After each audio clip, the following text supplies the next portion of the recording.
queria chamar para moderar esse painel o Samuel Possebon, do Teletime, que convidei aí para fazer a moderação no painel que a gente vai discutir regulatório, o coração aqui do dia a dia da Telcomp. Palmas para o Samuel, por favor. Pela Anatel, o conselheiro Arthur, para fazer parte aqui do painel. Palmas para o conselheiro. Professora aqui do IDP, a Marcela Matiuso. Por favor, Marcela. Da ANPD, a conselheira Miriam, por favor. Miriam, obrigado por ter aceito o convite. Agora, do lado privado, o ex-deputado, diretor executivo da AIA, o Alessandro Molon. Duas associadas aqui, queridas, que estão envolvidas em competição, mercado fixo imóvel, para representar as discussões aqui. Então, Vitor, da Liga. Vitor, por favor. E o Flávio Rossini, da Vero, para compor aqui a mesa.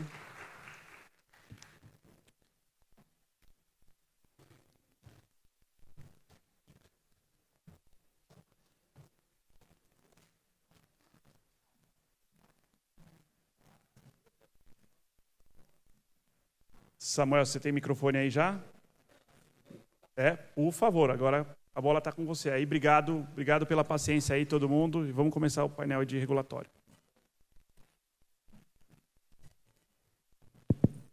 Todos devidamente acomodados. Desde já peço desculpas pela minha voz, que vai falhar um pouco aqui. Ontem estava no ar-condicionado e, pelo visto, me pegou. Agradeço a Telcomp pela oportunidade de estar moderando esse painel. Obrigado, Luiz. Obrigado, Tomás. Eu acho que a gente tem uma missão aqui, que é uma missão complexa, porque cada um dos temas que estão previstos nesse painel dava para a gente fazer um painel inteiro, né? E ainda ia faltar tempo para discutir. Então, como a gente está com a agenda meio complicada, eu vou tentar focar alguns dos temas para cada um dos nossos debatedores e depois a gente tenta fazer uma rodada final de discussão entre eles. Basicamente, aqui a gente está tratando de 3 assuntos que são igualmente relevantes. A gente está falando do cenário competitivo, a gente vai falar como que a relação entre empresas de telecomunicações tem se dado e quais são as perspectivas regulatórias para isso. A gente está falando da competição fora do setor de telecomunicações, então da relação entre empresas de internet e empresas de telecomunicações. E a gente está falando de consumidor, proteção de dados, e aí dentro desse contexto mais amplo, a gente traz a inteligência artificial. É isso que a gente tem a missão de conseguir explorar aqui. Não é uma tarefa simples, como eu coloquei, mas todos os temas estão na ordem do dia por decisões e movimentos importantes, seja do regulador, seja do mercado. Então, vamos tentar dar uma lógica para todo esse debate. Começando com esse tema competitivo, com relação às empresas do setor de telecomunicações e como que elas têm se relacionado. Eu acho que, Arthur, a gente pode começar conversando um pouco sobre isso, porque a agência, nos últimos anos, trabalhou muito em cima da premissa de que assimetrias regulatórias são necessárias para você poder fomentar a competição. Isso funcionou bem no segmento da banda larga fixa, né, indiscutível os resultados que foram colhidos nesse período, mas agora a gente tem a perspectiva de ampliar essa assimetria para o cenário da banda larga móvel e eventualmente rever essas assimetrias dentro do cenário fixo. A gente tem a perspectiva agora de revisão do Plano Geral de Metas de Competição. O que você pode falar com relação a isso e o que a Anatel já construiu de encaminhamento e de direcionamento para rever ou ampliar essas assimetrias regulatórias que estão colocadas aí na mesa? Você está sem microfone, então vou te dar um meu, mas depois eu preciso um para mim. Então, vamos deixar um microfone para os palestrantes e um para o moderador, porque se o moderador sem microfone não vai ter mais controle de nada aqui, então eu não posso ficar sem. Pronto. Bom, em primeiro lugar, agradeço a Telcomp pelo convite para participar desse painel. Cumprimento todos que estão aqui comigo, todos que estão presentes. E de fato, o PGMC, o novo PGMC, que está em fase de conclusão na área técnica, ele a grande novidade dele é, de fato, o mercado de radiofrequência, né? E tanto porque o mercado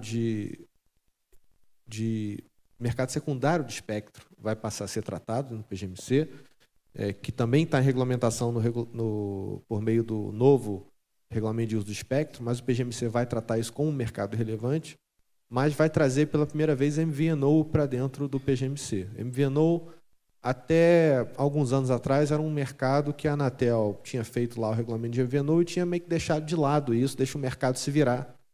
Só que a gente viu que deixar o mercado se virar significava que, em muitos casos, havia um exercício de poder de mercado por quem detinha a rede, né?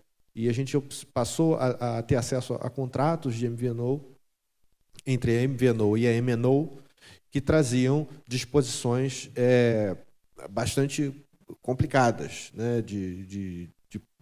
Desiguais mesmo, nesse relacionamento. Por isso, a Anatel passou a enxergar interessante e necessário investigar esse mercado. Temos as ofertas de referência por conta da venda da Oi Móvel. A gente tem recebido também reclamações de empresas que têm dificuldade de ter acesso efetivamente a essas ofertas, embora estejam ofertadas, estejam publicadas, né? O que a gente observa é que muitos desses relacionamentos entre quem é uma empresa que quer ser uma MVNO, ter acesso a essa oferta de referência, e a operadora acontecem por fora do Sistema Nacional de Ofertas de Atacado. Ou seja, acontece na sede da empresa, por e-mail. E quando esse tipo de relacionamento acontece por fora do sistema, a gente não enxerga os problemas. A gente não enxerga o que está acontecendo. Então, se alguém pede pelo sistema, é mais fácil para a gente, que a gente tem acesso, a gente consegue controlar a fila, ver o prazo que está funcionando ou não. E à medida que o sistema seja abandonado, que ele passe a não ser mais utilizado, talvez fique mais ágil para algumas empresas, talvez consiga ofertas até melhores na mesa de negociação, mas a Anatel perde o controle, não tem mais dados para avaliar, diagnosticar os problemas e fica mais difícil ajudar. Então, sempre possível, especialmente nesses novos mercados que vão entrar no PGMC, uma atenção especial aos NOA, Sistema Nacional de Ofertas de Atacado. Tentem utilizar esse sistema, que para nós é importante para detectar os problemas de competição no mercado. E como é que fica o processo de avaliação periódica da efetividade dessas medidas assimétricas? Porque quando vocês estabelecem isso, a perspectiva é que em determinado momento você avalie até que momento que essa assimetria precisa ou não ser mantida. Existe, claro, uma pressão muito grande das grandes operadoras para que essas assimetrias sejam revistas. Como é que vocês balizam esse entendimento, essa compreensão? Essas reavaliações têm sido, na prática, de 6 em 6 anos. Deveriam ser um pouco mais encurtados, mas tem sido 6 em 6 anos. É um trabalho muito duro de análise de 10 mercados relevantes em 5.565 municípios. Então, é realmente um trabalho muito pesado. Então, isso tem sido feito de 6 em 6 anos. Alguns reclamam que isso demora um pouco mais do que deveria demorar, mas é importante para o trabalho sair consistente. Por exemplo, o mercado de TV por assinatura é um mercado que deve deixar de existir, né? O PGMC vai deixar de olhar para esse mercado porque é um mercado que já tem competição muito forte de empresas de plataformas digitais que claramente tem efeito de substituição. Isso vai ser mudado agora nesse PGMC. Uma outra coisa que a gente deve passar a prestar mais atenção, aí não tanto no PGMC, mas na análise posterior de definição de poder de mercado, em relação à interconexão de rede fixa, para a telefonia fixa. Porque hoje isso é dado dentro da concessão. Então a concessão tem regras de interconexão, tem que ter um POI, tem que ter assim, tem que ter assim, tem prazo, tem tarifa.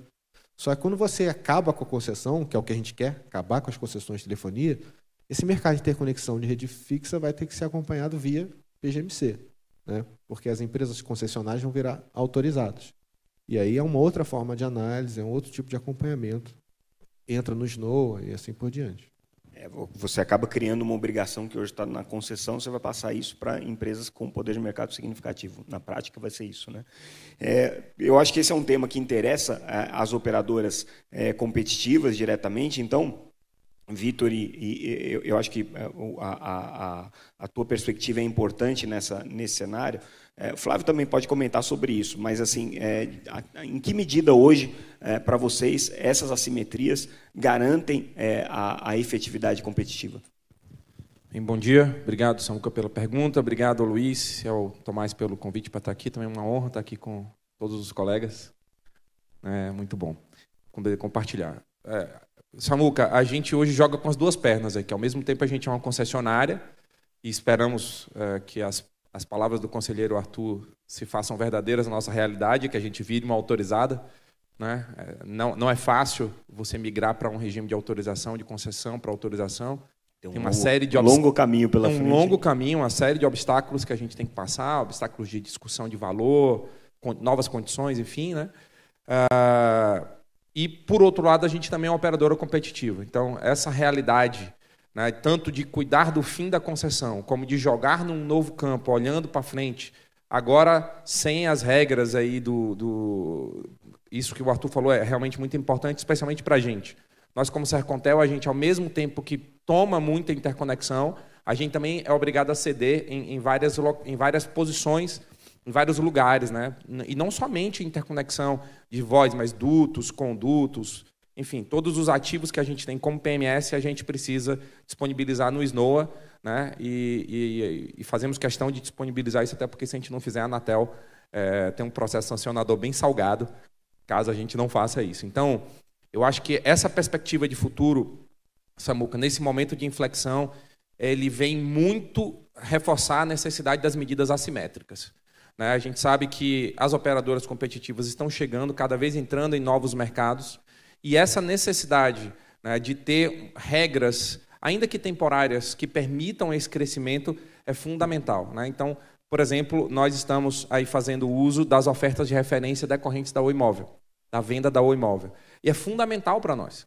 E aí tem dois aspectos aí, porque a gente sabe que a Anatel realizou uma aprovação de uma oferta de referência e levou um ano, em alguns casos levou mais de um ano para que isso fosse aprovado finalmente pela agência. E agora tem um trabalho de implementação disso, porque você tem uma diferença, Arthur, entre o que a empresa PMS coloca lá no SNOA e no final do dia o que é que a gente assina com ela. Então tem um abismo aí. E muitas vezes com regras que a gente tem que ficar discutindo com a empresa, dizendo, mas não foi isso que foi aprovado no SNOA, ou pela Anatel. Ah, não, mas veja bem, o PGMC vem aí, até lá a gente conversa. Não. Então, a gente tem passado por esses momentos de apuros, né, vamos dizer assim, para conseguir fazer acontecer aquilo que a Anatel já nos entregou. Então, eu acho que tem esse desafio aí, Samuca, de traçar uma linha de proteção, mais uma vez eu digo, ainda que temporária, para que a gente alcance uma posição de mercado em que a gente não dependa mais dessas ofertas, né? E que isso seja acompanhado de uma fiscalização da agência no que diz respeito à implementação, né?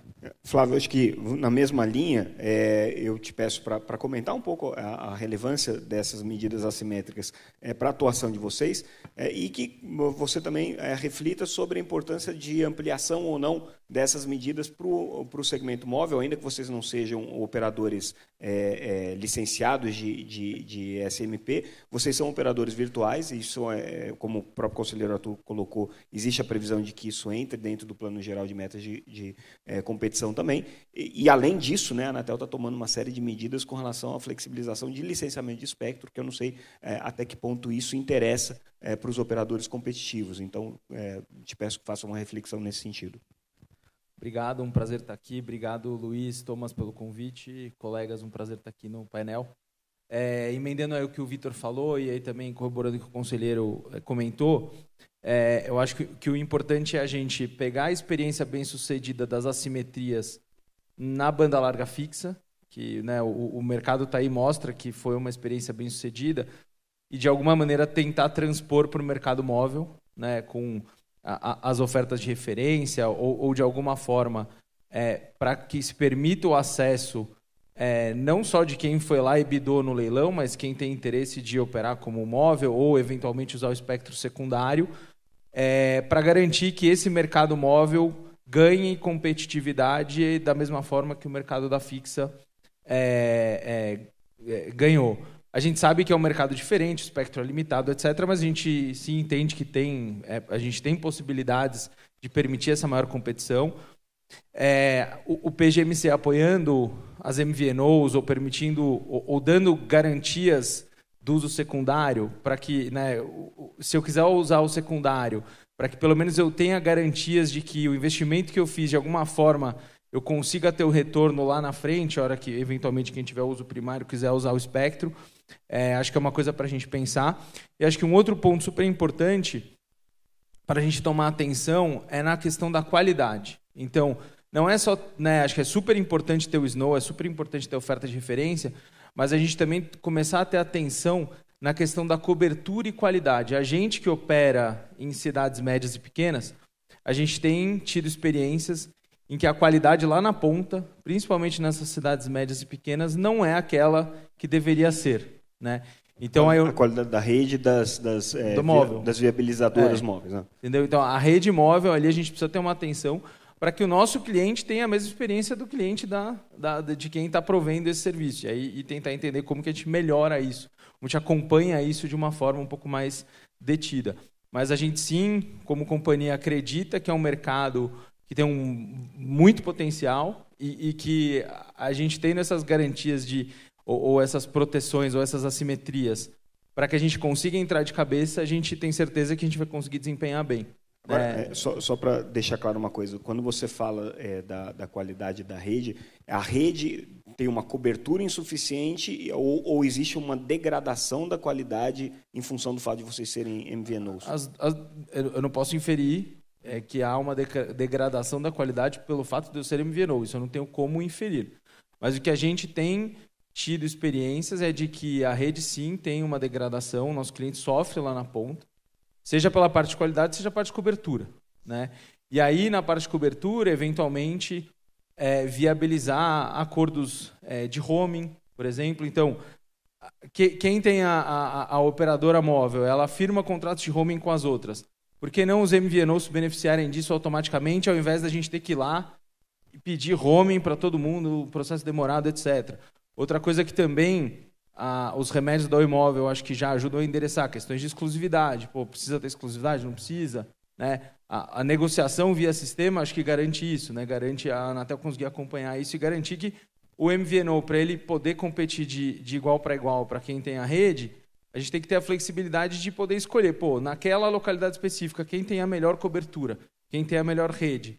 Eu vou para lá. Então, para eu ter acordos com uma ou mais que me permitam prestar um serviço de qualidade para os clientes. Perfeito. Agora a gente vai entrar no outro tema que o painel prevê, que é justamente a questão de inteligência artificial como macro palavra, né? Vamos dizer que inteligência artificial hoje é o macro tema de qualquer evento que a gente participar no mundo. Tá? Você vai num evento de tomate, vai ter inteligência artificial lá. Mas tem tudo a ver com a gente no sentido de que existe uma conexão direta entre inteligência artificial, conectividade e dados, né? Que são os elementos base aí das TICs, e a gente está inserido nesse contexto. E aí eu trago a diretora Miriam para o debate. A gente sabe que o setor de telecomunicações é um grande repositório de dados pessoais. Acho que era o terceiro ou quarto setor em que havia uma quantidade de incidentes, né? Recentemente tinha um levantamento da NPD que trazia esse levantamento, e não sei se existe um ranking de quem tem mais dados, tá? Mas com certeza deve estar figurando aí entre os 3 primeiros. E aí, quando a gente avança para novas tecnologias de atendimento, novas tecnologias de relacionamento com o consumidor, de desenvolvimento de produtos através de inteligência artificial, certamente o uso desses dados passa a ser intensificado. Como é que vocês monitoram isso? Como é que vocês acompanham isso? E se existe a necessidade de uma regulamentação, além do que está previsto na lei, para balizar o uso de dados para aplicações de inteligência artificial, para balizar o uso de dados para prospecção de produtos, desenvolvimento de novos serviços, parcerias econômicas que acabam sendo estabelecidas com base no compartilhamento de dados e tudo mais. Como é que a ANPD está monitorando isso? Legal, Samuca, obrigada pela pergunta. Bom dia, queria cumprimentar todos e todas, meus colegas de painel, e agradecer muito a Telcomp, na pessoa do Luiz, pelo gentil convite para estar aqui. Eu confesso que, quando ele me convidou, eu disse, será que eu combino nesse painel? Porque PGMC, prestadores de pequeno porte, enfim, cadê a ANPD? Né? Onde é que está a conexão? Eu acho que o Samuca, com grande habilidade, costurou essa conexão. E, de fato, não, está no meu roteiro, já veio costuradinho aqui, costurado. Eu estou só executando. Ele executou com maestria essa conexão que foi feita pelos idealizadores do painel. E, enquanto eu ouvia as falas anteriores, eu ficava pensando que, de fato, existe uma complementaridade de abordagens, né? Então, de um lado, um trabalho muito grande da Anatel, em diálogo com os diferentes prestadores, para criar um ambiente competitivo, o que, por sua vez, tende a resultar em melhorias de bem-estar para o consumidor, para a sociedade de maneira mais ampla. E daí, quando a gente fala em proteção de dados pessoais, a gente tem uma ótica também complementar, né, embora um pouquinho diferente, que tem por objetivo, sobretudo, beneficiar o indivíduo titular de dados, que tem aí o papel de fornecer um dos insumos essenciais para os mais variados modelos de negócios, seja na camada de aplicações, né, e aí a gente fala de grandes plataformas que têm por modelo de negócio tratar dados pessoais em grande volume, em grande escala, seja também para as prestadoras de telecomunicações, né, para quem fornece a infraestrutura e que usa dados também cotidianamente, sobretudo no campo de marketing, relações com o consumidor e também, inclusive, aí na gestão da própria rede. Então, eu diria que, de fato, existe então essa complementaridade e, quando a gente fala em dados pessoais, a gente automaticamente atrai aí a incidência da Lei Geral de Proteção de Dados e, portanto, a competência da Autoridade Nacional de Proteção de Dados. E você adicionou um ingrediente aí, Samuca, que é o da inteligência artificial, que, de fato, é o tema que está presente em todos os debates de todos os temas nesse momento. E eu diria que o tema da proteção de dados no campo da inteligência artificial assume desafios peculiares, né, mais intensos, uma vez que essa é uma tecnologia que se alimenta de dados pessoais, né, pessoais e não pessoais, mas eu até argumentaria que a distinção entre dados pessoais e não pessoais hoje é cada vez mais tênue, né. No limite, até um dado climático pode ser um dado pessoal se ele é usado para inferir o estado de saúde de uma pessoa. A gente está aqui na seca em Brasília, todo mundo com a garganta ruim. Então, essa definição ampla que nós temos de dado pessoal, como aquele relacionado à pessoa natural, identificada ou identificável, acaba trazendo uma grande amplitude de incidência da LGPD e, consequentemente, competências da autoridade nacional. E aí, quando a gente fala de IA, portanto, a gente tem uma série de desafios a serem observados, tanto no momento do treinamento dos sistemas de IA, né, das bases de dados que são utilizadas, como também, posteriormente, quando esses sistemas são empregados e geram impacto sobre o indivíduo. Então, a gente, em primeiro lugar, tem uma preocupação com relação às hipóteses legais que autorizam o uso desses dados, e esse é um tema que, inclusive, se vê neste momento polemizado por ações de fiscalização da ANPD, por medidas preventivas, uma medida preventiva, na verdade, recém-expedida. Então, a gente vai falar, por exemplo, de legítimo interesse, consentimento, outras hipóteses que viabilizam o uso desses dados para fins de treinamento. E depois, no momento de aplicação desses sistemas, a gente tem uma série de outros direitos que são já tutelados pela LGPD, por exemplo, o direito de acesso, o de retificação, de oposição, o direito de obter uma explicação quanto aos principais parâmetros e critérios que orientaram uma decisão, o direito de revisão de decisões automatizadas, temas todos esses contemplados pela LGPD, mas ainda não plenamente regulamentados e que geram também um desafio tecnológico, né, face às características da própria tecnologia, né, como é que obter uma explicação de um sistema baseado em machine learning, que muitas vezes não é sequer possível identificar com precisão o que foi que gerou aquela resposta, aquela inferência, aquela recomendação, né? Então, eu diria que, ao incorporar esse tipo de sistema no setor de telecom, e certamente são sistemas que podem trazer inúmeros benefícios, tanto para as organizações como também para o consumidor, eu acho que a mensagem é assim, uma pitadinha de cautela, né, de incorporar esses sistemas, já tendo em vista as obrigações jurídicas e regulatórias que podem incidir sobre o seu uso. E também um ponto que eu queria salientar e que eu acho que combina bem com esse painel, é a ideia que a ANPD, que a LGPD traz de accountability, né? Então, da responsabilidade das próprias organizações de terem mecanismos de responsabilização, de prestação de contas, de instituição de programas de governança em privacidade, que permitam não apenas remediar eventuais problemas, mas também antevê-los, né? Preveni-los, adotar salvaguardas necessárias para evitar questões associadas ao uso de IA, que são muito conhecidas, muito recorrentes, discriminação, viés, erros, enfim, instituir mecanismos que permitam rever determinadas decisões. E é uma sistemática que também me parece estar muito associada a uma visão de auto e de corregulação, de uma regulação por parte do regulador, no caso a NPD, ou pelo mais menos uma responsiva. definição conjunta de boas práticas, né? Alguma coisa Exato, e esse é um recado que a própria LGPD nos traz, quando ela diz que as organizações, individualmente ou por meio de associações, podem formular códigos de conduta, códigos de boas práticas, que podem até mesmo, eventualmente, serem reconhecidas, divulgadas pela NPD. Então, eu diria que, assim, muito mais do que pensar numa regulação intrusiva por parte da NPD, né? É no sentido, tem que ser assim, tem que ser assado, esse é o checklist. É muito mais um convite para reflexão das organizações sobre que medidas podem ser adotadas dentro do seu contexto, e o contexto de telecom é diferente do contexto de saúde, que é diferente do contexto do sistema financeiro, por exemplo, para melhor capturar os benefícios da tecnologia, mitigando os riscos, estabelecendo as salvaguardas necessárias. É interessante notar, né, que eu acho que são tempos diferentes. A regulação de proteção de dados no Brasil ela veio no momento bem posterior à legislação de telecomunicações, e já parte dessa premissa que talvez até você conseguir regular tudo seja muito difícil, né, pela complexidade tecnológica e tudo mais. Por isso, talvez esse espaço para autorregulação esteja muito mais aberto pela própria legislação do que no setor de telecomunicações, que sempre veio de uma maneira muito mais incisiva.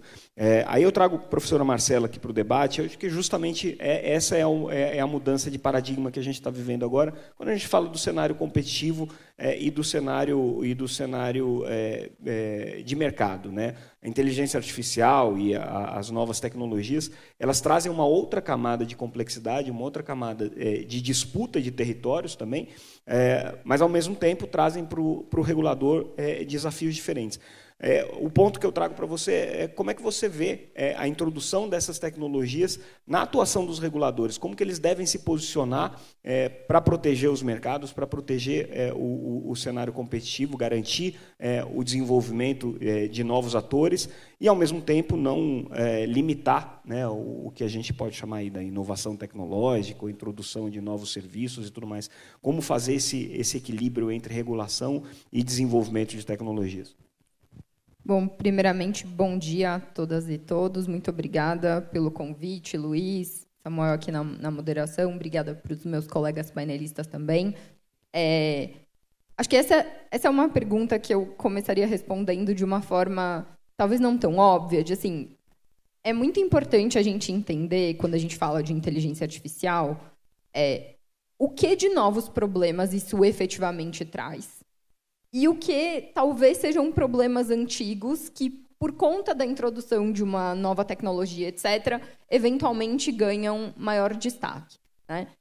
E por que eu acho que esse é um aspecto muito importante, que, na verdade, a gente já discute desde debates um pouco mais antigos sobre discriminação algorítmica em geral, né? Que não necessariamente também estão envolvendo IA. Porque, senão, a gente não consegue achar boas soluções se a gente não souber exatamente qual é o problema, né? Então, no debate de discriminação algorítmica, isso é muito presente. Por quê? Porque tem várias questões discriminatórias, eventualmente, que existem muito antes de qualquer discussão tecnológica. Então, esse problema ele está ganhando, talvez, uma ênfase por conta do uso da tecnologia, mas ele é pré-existente à tecnologia. Então, acho que talvez o principal desafio, né, dos reguladores, e aí isso, obviamente, acontece em cada setor regulado de uma maneira específica, apesar de existirem similaridades, bom, tudo bem, quais são efetivamente os desafios que estão sendo criados aqui por conta da introdução dessa nova tecnologia.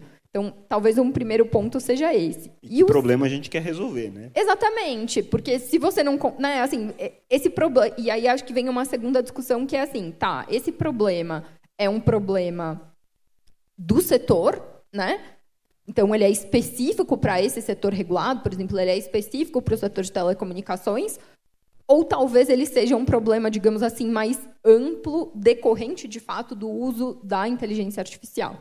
E aí a gente tem, né, quando a gente fala da discussão regulatória de maneira ampla, o projeto de lei, hoje, né, quem acaba capitaneando essas discussões é o projeto de lei 2338, no Congresso, que está, enfim, no Senado, que tem exatamente essa premissa, né, de falar assim, olha, hoje a proposta que está na mesa, né, é uma proposta de criação de um sistema em que os vários reguladores vão fazer parte desse sistema, exatamente também para a gente não perder a especialização regulatória, né, de cada segmento, mas que vai ter algum tipo de coordenação para também experiências serem trocadas e problemas serem resolvidos talvez com mais facilidade e gerando para o setor privado, idealmente, algum tipo de previsibilidade também, né? Porque, enfim, se você é um agente regulado que está ali com mais de uma agência responsável pela regulação dos seus serviços, e uma vai para um lado, outra vai para o outro, isso frequentemente gera dificuldades de adaptação da sua atividade. Então, eu não sei, Samuel, se tem uma resposta única para essa pergunta, no sentido de o que o regulador deve fazer. Eu acho que é mais fácil a gente responder na negativa, assim, o que ele não deve fazer, né? E acho que a gente tem uma clareza grande de que, como a gente está falando de um tipo de desenvolvimento tecnológico muito, em alguns, assim, apesar de muito rápido, ao mesmo tempo muito incipiente, né? Que assim, tem muita inovação para acontecer, a gente sabe, e provavelmente ela vai acontecer num período curto de tempo. Usar essas ferramentas adicionais, né, de autorregulação, de cooperação de reguladores, para a gente tentar criar ambientes mais previsíveis, que, enfim, tenham também esse lado de não impedir o desenvolvimento tecnológico, etc.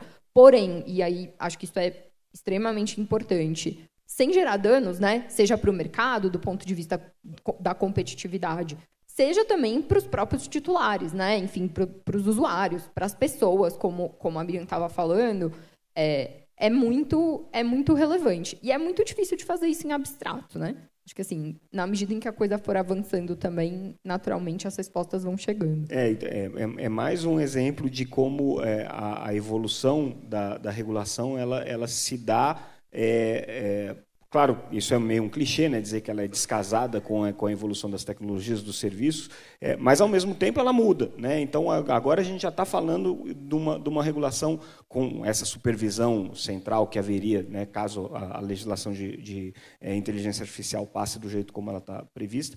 Vai ter uma supervisão, alguém que vai ficar olhando todos os setores. Bom, a hora que der um problema, você chama ali o regulador daquela área especificamente e vamos ver como é que a gente vai tentar resolver isso. Tem alguém que está olhando, né, pelo menos atento ao que está acontecendo, mas não necessariamente tentando fazer uma regulamentação ex ante disso, né?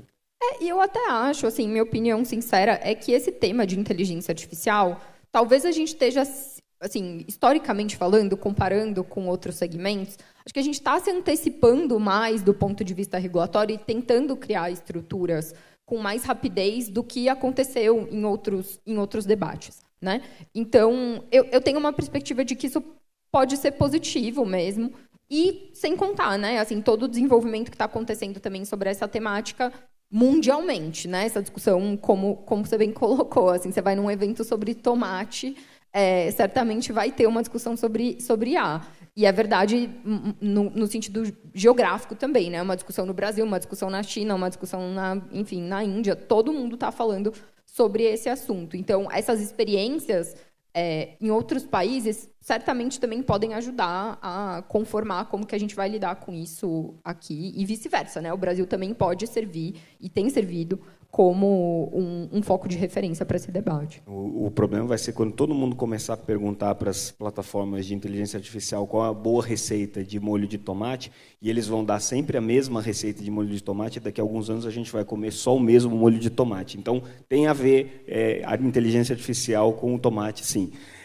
Molon, eu quero te trazer aqui para o nosso debate, e eu acho que a essência de tudo que está acontecendo, na verdade, é uma disputa econômica, né? Claramente existe aí uma economia que está sendo desenvolvida no campo da utilização dos dados, existe uma disputa que está sendo desenvolvida no campo da exploração da conectividade da maneira mais efetiva possível, e em muitos momentos essa disputa econômica se sobrepõe, porque são empresas que estão atuando aí no mesmo campo de atuação, e muitas vezes com serviços substitutos, e é nesse contexto que surge a discussão sobre quem deve pagar quem. né? Então, as empresas de telecomunicações, de uma maneira geral, se incomodam com o fato de que elas não estão participando dessa economia de dados como deveriam, na ponta arrecadatória, mas estão participando dessa economia de dados na ponta de provimento e de conectividade. E, da mesma maneira, as empresas de internet atuam explorando esses novos modelos de negócio, mas não fazem necessariamente os mesmos investimentos em infraestrutura. Como é que você acha que a gente pode caminhar para um cenário que seja mais isonômico do ponto de vista regulatório, do ponto de vista normativo, mas, ao mesmo tempo, que respeite os espaços de cada um e que todos tenham a oportunidade de disputar essa economia digital de maneira justa? Bom dia, Samuel. Primeiro, eu queria agradecer ao Luiz e ao Tomás pelo honroso convite para Aliança pela Internet Aberta, da qual tenho a honra de ser diretor executivo, e poder representar a Aliança aqui nesse debate. Parabéns à Telcomp pelo trabalho, parabéns pelo simpósio, ao IDP também, que é co-partícipe, né, co-organizador desse simpósio, e nosso anfitrião. Eu queria cumprimentar meus colegas de painel aqui, a conselheira Miriam, o conselheiro Arthur, dizer para ambos que é um privilégio para o país ter gente séria, qualificada, dedicada ao serviço público, como a senhora e o senhor, né? Quer dizer, agradecer a dedicação ao nosso país no seu serviço. Eu fui parlamentar e acho que é sempre muito importante a gente reconhecer quem está dedicando a sua energia, o seu tempo, as suas ideias ao país através do serviço público. Então, minhas homenagens aí a ambos, cumprimentar também a Marcela, o Flávio, o Vitor e a todos que nos recebem, nos acompanham aqui. Bom, uma palavra rápida sobre a Aliança pela Internet Aberta, apenas para aqueles que não a conhecem. Está tudo bem aí? Tudo bem. Ninguém morreu, né? Tá bom. Um pouco dizer quem somos, né? A Aliança pela Internet Aberta é uma união de vozes, de associações e de empresas que defendem a neutralidade da rede. Ela é muito mais ampla do que um tipo de empresa, embora haja diversos tipos de empresas nessa grande associação, nessa grande aliança que é a Aliança pela Internet Aberta. Para começar falando do tema sexy aí, que é inteligência artificial, como o Luiz Henrique e o Tomás falavam há pouco, antes de começar, né, que todo debate tem esse tema, a Associação Brasileira de Inteligência Artificial é membro da Aliança pela Internet Aberta, da nossa aliança, assim como a Associação Brasileira de Saúde Digital, Associação Nacional de Universidades Privadas, a ABERT, Associação Brasileira de Rádios e TVs, assim como a Abratel, que é uma outra associação de rádios e TVs, da qual faz parte a Rede Record, que ontem entrou para a Aliança pela Internet Aberta. Associação Brasileira de Startups, a Brint, Associação Brasileira de Pequenos e Médios Provedores de Conexão. Portanto, uma gama imensa de provedores de conteúdos e serviços que são contra a imposição de uma taxa de rede, a exemplo do que foi feito num único país do mundo, até agora a Coreia do Sul, e que foi uma péssima experiência, porque encareceu a conexão na Coreia do Sul, como o professor Park recentemente esteve aqui no Brasil e nos contou a experiência da Coreia do Sul, diminuiu a qualidade da conexão para os sul-coreanos e tirou empresas da Coreia do Sul. Se mudaram para outros países para não pagar essa taxa.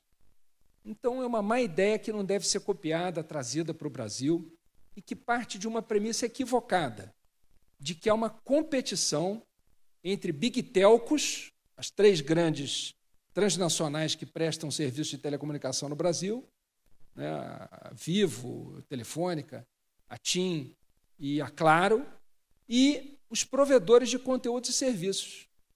Aqui, a nosso ver, não há uma competição, aqui há uma simbiose, há uma cooperação, porque não há sentido em se pagar conexão se não for para acessar conteúdos e serviços.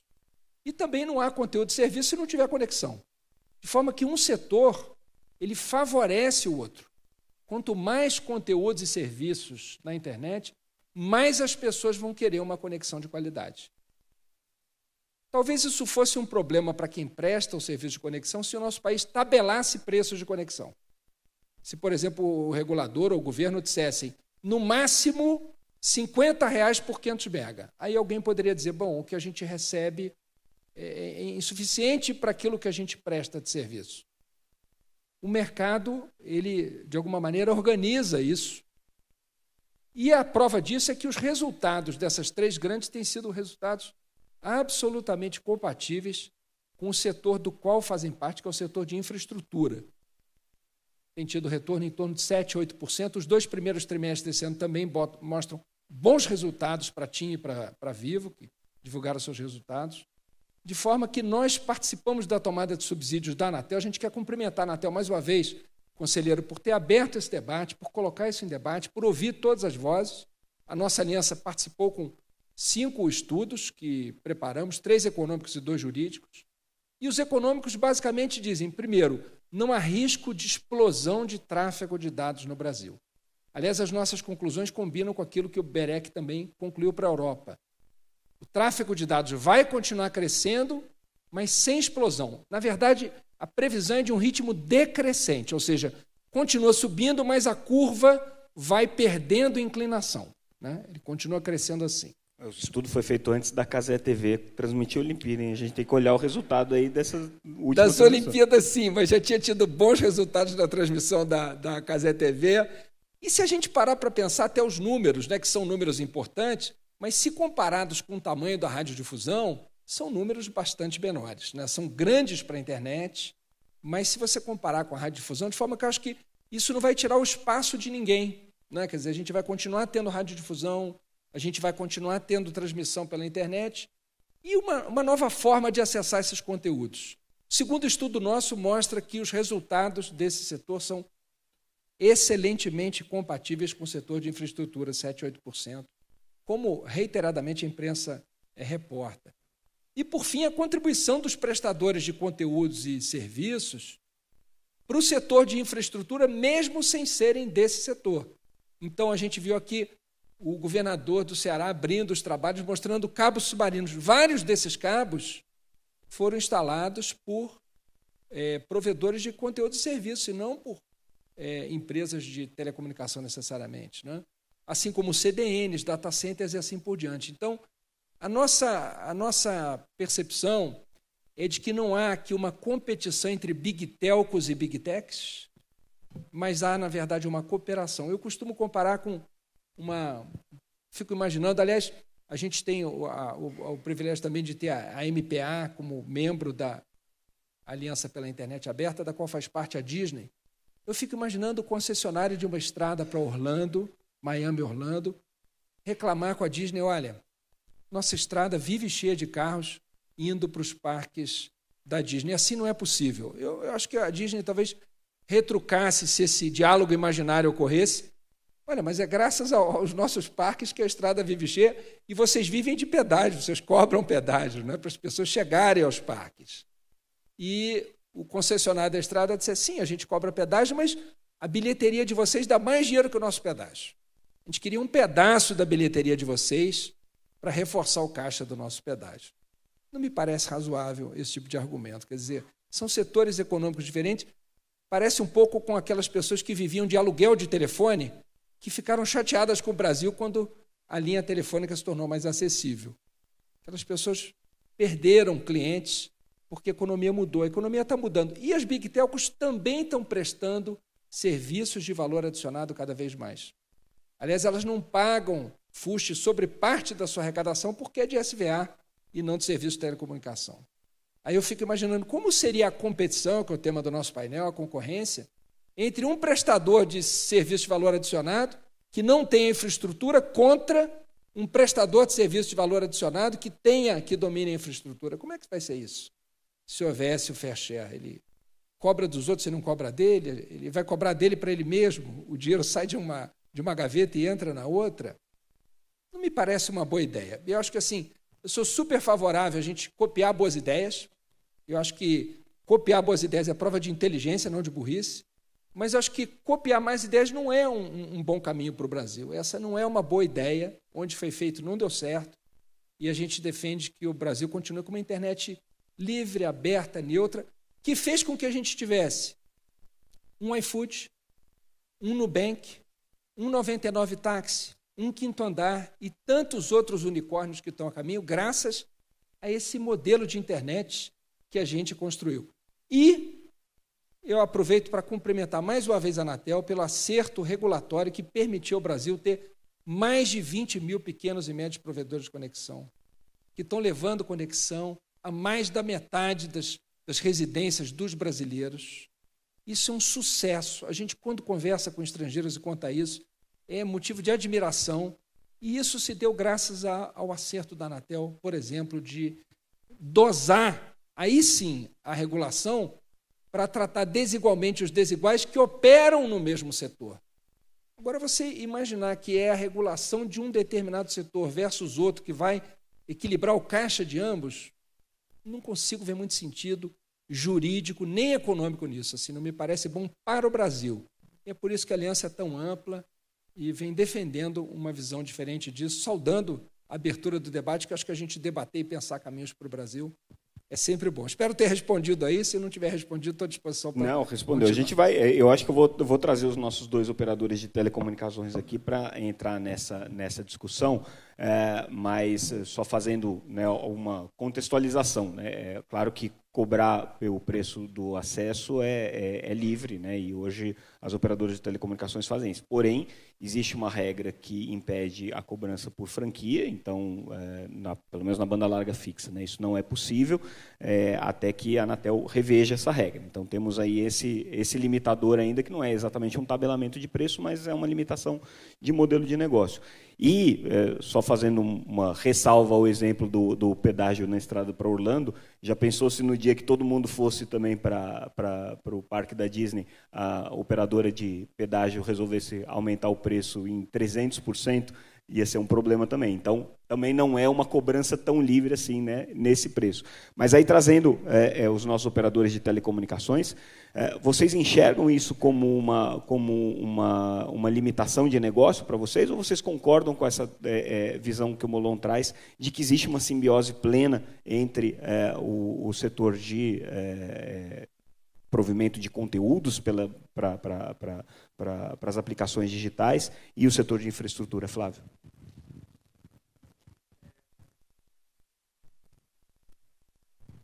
A gente vem acompanhando o tema. O nosso portfólio de produtos, ele tem um componente, sim, que é de conteúdo, e é um conteúdo já transitando do que era um SEAC para não só streamings, mas outros serviços digitais. A gente vem acompanhando o tema, a gente acha que a discussão é importante, e acho que aqui, assim, a grande questão é entender essa questão do tráfego, quanto degrada ou quanto não degrada. Concordo que um depende do outro, um é um caminho, o outro é o fim, mas sem o caminho você não chega lá no fim. Então, acho que a gente tem que observar essa discussão. A Vero acompanha o debate, ainda não tomou sua posição firmada, mas acho que um dado relevante para contribuir aqui é que, sim, nós, como modelo de negócio da nossa companhia, o nosso portfólio, sim, se baseia não só na banda larga, mas no oferecimento de diversos serviços digitais, que podem ser as associadas da aliança ou não, mas a gente tem, sim, um componente relevante, e a gente acredita que esses serviços trazem diferenciação e trazem um componente de experiência do cliente que nos diferencia, ou que tem a capacidade de nos diferenciar perante os demais prestadores. Porque hoje é isso, são 20 mil prestadores de SCM, né, ou de banda larga ali. Os números variam, mas tem bastante gente no mercado. Hoje a internet, se a gente só fosse servir banda larga, é um commodity. Hoje o tempo de instalar, o hurdle para você mudar de operadora hoje não é que nem há 10 anos atrás. Você tinha que implorar para o cara ter agenda para ele te instalar a fibra. Hoje não. Nas cidades em que a gente se encontra, de 2, 3 anos para cá, a gente tem sempre 1 ou 2 big telcos concorrendo conosco, mais 2 ou 3 provedores locais, a gente. Então, a maneira da companhia se diferenciar é oferecer cada vez mais produtos, serviços diferentes, serviços de qualidade, porque a qualidade em si da rede virou padrão, né? O mínimo que o cliente espera é que eu ofereça uma conexão de qualidade. Além disso, como que eu me diferencio? E para o cliente trocar hoje é muito fácil. Ele liga no outro provedor, em 2 dias ele está com a internet instalada, ele cancelou a minha e todo aquele investimento, todo aquele CAPEX que eu coloquei para colocar a internet na casa do cliente, eles não se pagam. Então, mas a gente prefere observar as discussões e não se manifestar ou se posicionar no momento. Vitor, do ponto de vista de uma empresa de telecomunicações, você concorda com a tese de que hoje a infraestrutura tem condições de atender esse crescimento de tráfego sem nenhum tipo de constrangimento, vamos dizer assim? Esse é um tema, de fato, sensível, e para nós que somos operadores regionais, a gente tem que tomar um cuidado também, porque assim, nós somos a Vivo amanhã. Hoje a gente está aí, nós já temos vários dos nossos associados aqui da Telcomp com mais de 1 milhão de clientes. A Liga ainda não, mas nós vamos chegar lá, espero que bem rápido, né? Mas nós vamos crescer e daqui a pouco, isso que parece que não é um ofensor muito grande para as operadoras de banda larga menores, né? Pode ser um problema amanhã. E eu reconheço muito a tua fala, deputado, e acho que, de fato, é extremamente relevante a gente manter esse equilíbrio. Mas eu acredito que a tomada de subsídios da Anatel vem exatamente para estudar que equilíbrio é esse. Tanto é que não se trata na tomada de subsídio de fair share. É uma tomada de subsídios acerca dos grandes usuários de telecomunicações. De que maneira que esses grandes usuários, aí leia-se, os próprios streamings, nós mesmos somos grandes usuários, porque, como foi falado, a gente também presta serviços de valor agregado e muitos deles pautados aí somente em serviços propriamente ditos, um pouco mais distantes ali da conectividade. Então, de que maneira que a gente mantém esse equilíbrio, né? E nós fizemos contribuições nesse sentido, para tentar identificar se é necessário haver ali um peso e contrapeso para que essa saúde do setor que você menciona muito bem seja mantida. Eu não sei te dizer se o fair share seria a melhor opção para resolver um eventual desequilíbrio, mas eu acredito que é importante que a gente tenha muito claro quais problemas nós estamos identificando na rede, não somente com a explosão de tráfego, porque talvez esse não seja um problema hoje, não foi um grande problema na pandemia, tivemos ali em torno de 30% a mais de tráfego, as redes suportaram muito bem isso, mas pode ser que amanhã tenha um problema, e se tiver, como que a gente mantém esse equilíbrio? Então, eu acho que é um momento, de fato, de estudar, participar, eu acho que as tuas contribuições econométricas serão muito relevantes, mas tem as contribuições do lado dos provedores que estão aqui, vamos dizer assim, suportando cargas regulatórias, não somente de custos, mas cargas regulatórias de atendimento, por exemplo. Então, se a gente tem um vazamento de dados lá, muitas vezes a pessoa não vai ligar para a Meta, ele vai ligar lá, por que meu WhatsApp parou de funcionar? E o atendimento é caro. Aqui todo mundo sabe, cada um tem seu custo, mas você tem ali um atendimento que vai de R$2 no primeiro nível, chega às vezes R$8 quando você chega aí no N3. Imagina que você tem 1 milhão de ligações dessa no mês. Então, fica caro para a gente. Então, obviamente que é nossa obrigação, a gente ganha para isso também, para manter um bom atendimento, mas eu acredito que estudar o equilíbrio é importante. Então, acho, Samuca, que essa tomada de subsídios aí vai ser interessante. Todos nós estamos participando, a Telcomp está participando com estudos também, as operadoras as maiores. Então, acredito que é uma realidade que é uma janela deslizante, que a gente precisa acompanhar e ir aplicando insumos e, eventualmente, reequilibrar a balança. Como? Não tenho essa resposta ainda. Mas acho que a gente precisa ter essa ideia de equilíbrio aí. Vou falar, Bruno. Para contribuir com o debate, Bom, primeiro, essa frase do Vitor, que eu acho que é muito boa, a gente vai ser a Vivo amanhã, e eu acho isso muito bacana, e eu acho que isso é a beleza do mercado e da concorrência. Só pode ser dita hoje, porque hoje não há fair share. Porque se hoje houvesse fair share, o poder de imposição por parte da Vivo ou de outras grandes operadoras de uma taxa para diversos prestadores de serviço, ou para alguns, é diferente das pequenas e médias.